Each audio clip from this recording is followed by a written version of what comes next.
Hello, everyone. So, a couple weeks ago, I brushed this off my bookshelf. This is the first volume of Marcel Proust's Remembrance of Things Past, or if you prefer, In Search of Lost Time, which I guess is now the correct way to translate it. Anyway, this is the Scott Moncrief translation from the 20s, which this volume I purchased ages ago, the first time I attempted to read the whole thing.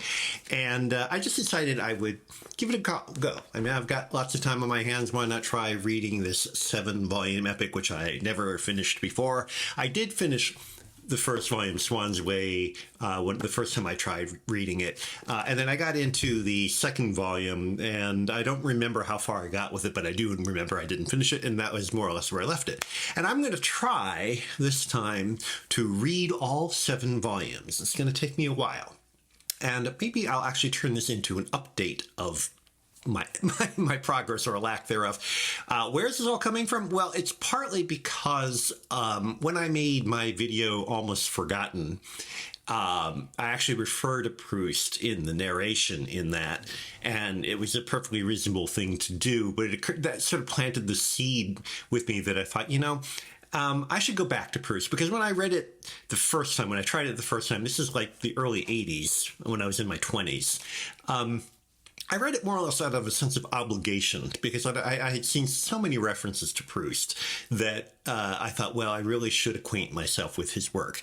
And I'm not going to pretend that he would ever be one of my favorite authors. But on the other hand, I did remember what I read well enough to remember that I could learn a lot from him as a writer. And so that's pretty much why I went back to him this time, thinking, it's a kind of writing that is not really what I would do, but on the other hand, it does provide options that I can use if I choose to. And Almost Forgotten being an example of how my writing has kind of moved in that direction without my consciously choosing so. So I thought I would give it a try. I will let everybody know whether or not I continue to have progress with it. I'm almost done with Swan's Way. For those of you who haven't read Proust, he is, of course, famous for his lyrical retrospective look back at his life and the people he's known, and some of them are fictionalized, some of them are not.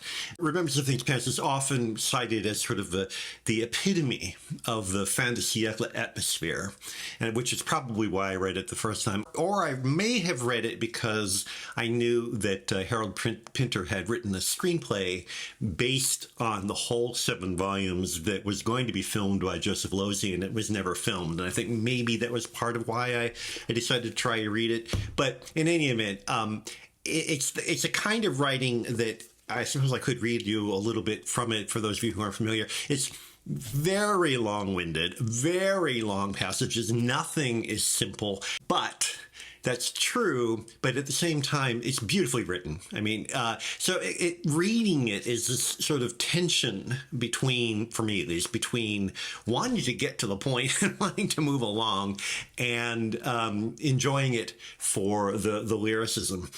That's sort of the interesting thing for me, that I know about myself as a reader that I like to get through things quickly. And it's the kind of thing where even if it's really great and I recognize it is really great, I just want to keep moving. I've set myself like a quota of number of pages each day to get through it. And if I stick to the quota, it'll probably be, I don't know, Christmas time by the time I finish this. But anyway, I just thought I'd share this because it's a nice sunny day. I didn't have anything else to do. So I'll keep you posted, and I'll let you know how I feel. Should I read the passage? Let me see. The most famous passage is, of course, when he flashes back to his youth because he's eating Madeleine, which makes him think of his great aunt. And okay, so I'll read you a passage. And once I had recognized the taste of the crumb of Madeleine soaked in her decoction of lime flowers which my aunt used to give me, although I did not yet know and must long postpone the discovery of why this memory made me so happy, Immediately, the old gray house upon the street where her room was rose up like a scenery of a theater to attach itself to the little pavilion opening onto the garden, which has been built out behind it for my parents, the isolated panel which until that moment had been all that I could see, and with the house, the town, from morning to night and in all weathers, the square where I was sent before luncheon, the streets along which I used to run errands, the country roads we took when it was fine. That's all one sentence. It's not all quite that long-winded, but certainly there's enough of it that it can make it a little tough to get through. But anyway, I thought I would share that. And if you have any comments, please let me know. Maybe you're a Proust fan. I'd love to hear from somebody who's a Proust fan. Not that I have anything against it. It's just, it's so alien to the way I normally read that it's a challenge. So talk to you later.